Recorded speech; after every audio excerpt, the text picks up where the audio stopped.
Hey, so I wanted to talk to you about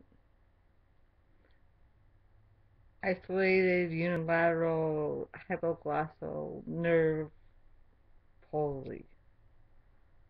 I believe that's what they call it, or hypoglossal nerve palsy. Or they sometimes say the 12th nerve palsy, which just fascinates the neurologists out here and the neurosurgeons. I've never heard of it, of course, obviously, and I'm sure most of you haven't. But here's the really qualifying characteristic of this. It all has to do with the tongue. My tongue, when I stick it out, now I'm going to stick it straight out. Watch.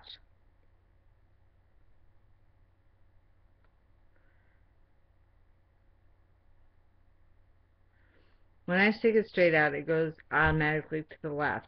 Even when I try to make it go right, you can see that it has this curve to it. Well, that's because the left side of my tongue is like paralyzed. It doesn't have, it's like, it's mushy, kind of. It's mushy and it doesn't do anything. The right side of my tongue does all the work. It feels pain though, but otherwise it's just there, which doesn't feel good. I mean, when I bite it. And so then I have to pay attention to how I talk and to how I eat and when I swallow, because it swells up on me too. And I'm getting used to that too.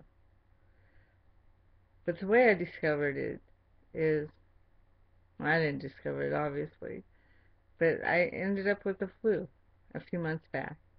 And when I got the flu, my neck swelled up really big, and I was really sick. I had the influenza A, they said.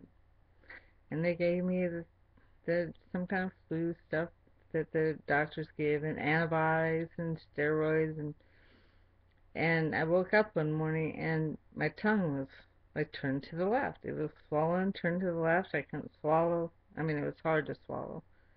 And I couldn't talk right, which people say you couldn't talk right anyway.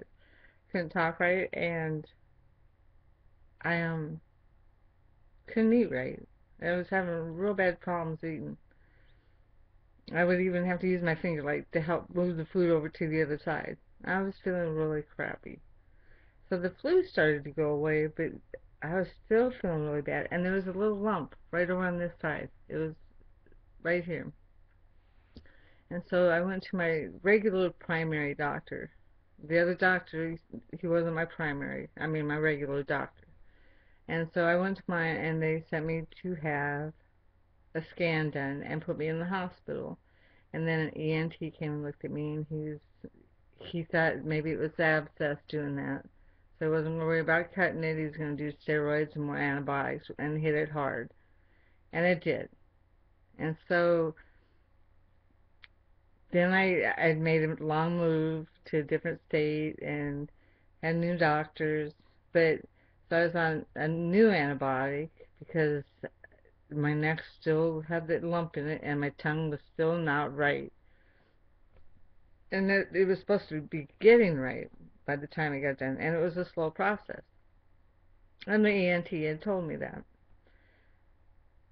So the antibiotic they gave me here was something that it really hit my system. And I broke out in hives from head to toe, and that took quite a while to actually get over that. Excuse me. And then my tongue is still the same way. So she sent me to an ENT where I live now, and he did a CAT scan, and then he did an MRI, and that's when they found out I had this nerve palsy, the 12th nerve palsy. And they said that the artery that is going up alongside my brainstem, where it splits at, where the nerves like split, I guess the artery splits. This is the way I remember. That one goes like it's supposed to, but the other one like does this curving thing, and it like pushes into my brain stem. And I mean, it's really pushing into, it's quite deep into from what the pictures look like. It might not really be that far, but it looks like it. So that's what it's all about. And so now I'm going to be going, I've been to, or I've talked to, well, it's going to be 5 neurosurgeons altogether, neurologists and neurosurgeons. And they're all so interested in it, but they want to have the right one do it. So I'll be going to Norfolk, Virginia to see a neurosurgeon there. And then I will be going to Johns Hopkins up in Baltimore, Maryland to see a neurosurgeon there. And then I will decide from those 2 opinions what to do. But they did say it sounds like it would be a surgery and that it's very rare. So I'm telling this story because I want people, if you have that problem, I'm so sure that it was misdiagnosed. And, you know, there's a lot of different symptoms that go with this, which I'll explain in another video. But I just want you to know, if you have the problem, have somebody suggest that and have them do the MRI and see if it's a nerve palsy. Because for your tongue to be like that, and there's different reasons why it could be that way. I'm not sure why mine is the way it is, but check it out, look it up, have the doctor suggest it to your doctor. Alright, and I'll be back to let you know how the neurosurgeons tell me that we're going to do this.